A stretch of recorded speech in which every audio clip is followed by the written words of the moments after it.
ये देख लीजिए, ये सवाल देख लीजिए कि इस टाइप के सवाल को करने की क्या अप्रोच। तो 2 अप्रोच बता रहा हूँ, पहली और दूसरी। दोनों ही आनी चाहिए मेरे हिसाब से तो, लेकिन अगर दोनों में से एक आएगी तो सारे सवाल नहीं होंगे, अगर दूसरी एक आएगी तो सारे हो जाएंगे, वो मेरी खुद की अप्रोच है। तो पहले तो मैं बता रहा हूँ नॉर्मल अप्रोच, फिर मैं इसकी अच्छी वाली अप्रोच बताऊंगा जिसमें आपको मजा भी आएगा। कैसे? देखिए पहली अप्रोच तो ये है कि लड़के क्या करते हैं, x+3 को t मान लेते हैं। x+3 को क्या कर लिया t, तो यहाँ से x कितना आ गया t-3 ये आ गया। और आपको ये भी पता लग गया कि जब x+3 को t माना है यानी कि अब t³ + 1/t³ निकालना है। तो बच्चा ये भी समझ जाता है कि अगर t³ + 1/t³ निकालना है तो अगर t + 1/t मिल गया तो बात बन जाएगी। भाई अगर t + 1/t मिल गया तो बात बन जाएगी। मैंने कहा ठीक है बन जाएगी। तो आपने x को t-3 रखा, तो मैंने कहा t-3 का स्क्वायर प्लस t-3 बराबर कितना है 5। t-3 का स्क्वायर प्लस t-3 बराबर कितना है 5। Is it correct? तो आप कहेंगे हाँ जी बिल्कुल करेक्ट है, ठीक है। तो फिर मैंने इसका ब्रैकेट ओपन किया तो ये आ गया t square plus 9 minus 6t plus t-3 बराबर 5। तो ये आ गया t square minus 5t plus 1 बराबर 0। बच्चे ने t से भाग कर दिया तो t-5 प्लस 1/t बराबर 0। तो t प्लस 1/t कितना आ गया? आपने कहा जी 5 आ गया।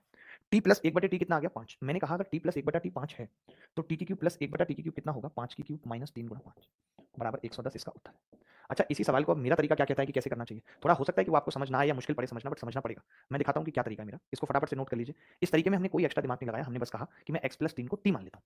मैं क्या करता हूँ, x+3 को t मान लेता हूँ, तो वहां से x कितना आ गया t-3। जैसे ही t माना तो मुझे पता चल गया कि t की क्यूब प्लस 1/t की क्यूब मुझसे पूछी है। अगर t की क्यूब प्लस 1/t की क्यूब मुझसे पूछी है तो मुझे t प्लस 1/t की तलाश थी और वो मैंने निकाल लिया। जैसे ही वो तलाश पूरी हुई उत्तर भी आ गया। अब इस सवाल को करने का दूसरा तरीका बताता हूँ। इस सवाल को करने का दूसरा तरीका बताता हूँ बेस्ट क्या है, देखो कि अब मेरी अप्रोच ये है कि मैं डायरेक्ट x+3 प्लस 1/x+3 निकाल दूं। यानी कि अगर मैं डायरेक्ट यही निकाल दूं x+3 प्लस 1/x+3 तो भी बात बन जाएगी। तो मैंने कहा देखते हैं ये कैसे निकलेगा। तो आपने कहा अगर आप चाहते हो कि x स्क्वायर वाली टर्म से x कॉमन लेने पर x+3 आए तो यहाँ 3x लिख लो। हमने लिख लिया 3x। तो अगर हम 3x लिख रहे हैं तो इधर भी क्या होगा, 2x जोड़ना पड़ेगा। इसका मतलब मैंने 2x जोड़ा है। तो मैंने कहा मैं ये चाहता हूं कि x कॉमन लूं तो x+3 आ रहा है। मैंने कहा मैं ये चाहता हूं यहां से 2 कॉमन लूं तो x+3 आए। तो आपने कहा इधर 6 लेना पड़ेगा, फिर -1 करना पड़ेगा। यानी 5 को 6 बनाना है तो -1 करना पड़ेगा। अब आपने क्या किया कि इसको x कॉमन ले लिया तो x+3 बराबर 2 कॉमन ले लिया तो x+3 और -1। अब मैंने इसको डिवाइड कर दिया x+3 से तो ये आ गया x बराबर 2 - 1/x+3। अब मैं ये चाहता हूं कि इधर भी x+3 हो तो मैं इसको ऐसे लिखूंगा x+3 और इसको इधर लेके आऊंगा 1/x+3। तो आप कहेंगे कि मैंने दोनों तरफ 3 जोड़ दिया। 2 + 3 = 5। कितना है? 2 + 3 = 5। x+3 प्लस 1/x+3 बराबर 2 + 3 = 5। ठीक है, क्लियर है बात? तो मैंने कहा अगर ये 5 है तो क्या होगा 5 की क्यूब -3 × 5। तो ये आ जाएगा 110। यही सवाल का उत्तर है। यही इस सवाल का उत्तर है।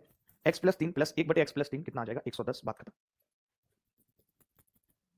किसी को भी डाउट है तो बताओ कि एनीबॉडी एल्स, किसी भी बॉडी को किसी भी प्रकार का डाउट है, कोई भी बॉडी जो डाउट क्रिएट कर रही है तो आप कह सकते हो। मैं ये तरीका क्यों सिखाना चाहता हूं उसकी वजह है, आप समझो। ठीक है, लेंदी बिल्कुल भी नहीं है ये मेथड, बट ये अच्छा मेथड है, इसको समझने में दिमाग लगता है। मैं इसलिए बताना चाहता हूं क्योंकि एक सवाल एसएससी ने ऐसा पूछा था जिसमें यही मेथड लग सकता था और कोई नहीं। आप देख लो खुद ही, 2017 में ये सवाल पूछा गया, इसमें कोई और मेथड लग ही नहीं सकता। आप कर ही नहीं पाओगे इस सवाल को अगर मैंने दूसरा मेथड ना बताया होता। आप देख लो ट्राई करके, ये लो आप ट्राई करके देख लो भाई, होगा ही नहीं आपसे। एक्स की cube minus 4x square plus 19 बराबर 6x-1। Then find x square plus 1/x-4 क्या होगा। ठीक है, तो अब आप देखेंगे कि यार एक्स स्क्वायर है, ठीक है, x-4 है, तो मैं समझ गया कि इसमें से एक्स स्क्वायर कॉमन लेना है। तो मैंने ले लिया एक्स स्क्वायर कॉमन। कितना आया अंदर? x-4। मैंने कहा अगर इसको इधर ले आए, इसको इधर ले आए, तो आप कहेंगे जी 19 और 6 25 होगा और माइनस का 6x बराबर 0। तो हम फिर समझ गए कि यार एक्स स्क्वायर और x-4 है। अगर आप यहाँ पे -6 कॉमन ले लेंगे तो x-4 बना सकते हैं। आप देखेंगे 6 चौक 24 का आपने इस्तेमाल कर लिया, बचा कितना? सिर्फ 1 बराबर 0। यही बचेगा, बताइए। अगर आपको ऐसे नहीं समझ आ रहा था तो आप ऐसे भी कर सकते थे कि आप इस बदतमीज को उधर ले जाते 6 और ये x-1 था तो ये x-4 बनाता मैं और +1 हो जाता। आप चाहो तो चेक कर लो कि 6 चौक 24 और 1 25 और 19 जब इधर जाएगा तो भी क्या बनेगा? 25। बोलो बनेगा नहीं बनेगा? तो 6 चौक 24, 19 उधर जाएगा तो माइनस का 25 बनेगा, माइनस का 25 बनेगा तो माइनस का 1 आएगा। क्लियर है बात? बोलो। अरे भाई इसे लिख लेंगे 6x-6, 19 इधर जाएगा तो 6x-25, फिर इसको लिखेंगे 6x-24 - 1। इतना भी नहीं समझ पाते क्या? धाग हो क्या?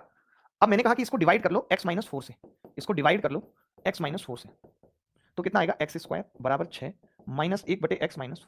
यही आएगा। तो उत्तर कितना आ जाएगा?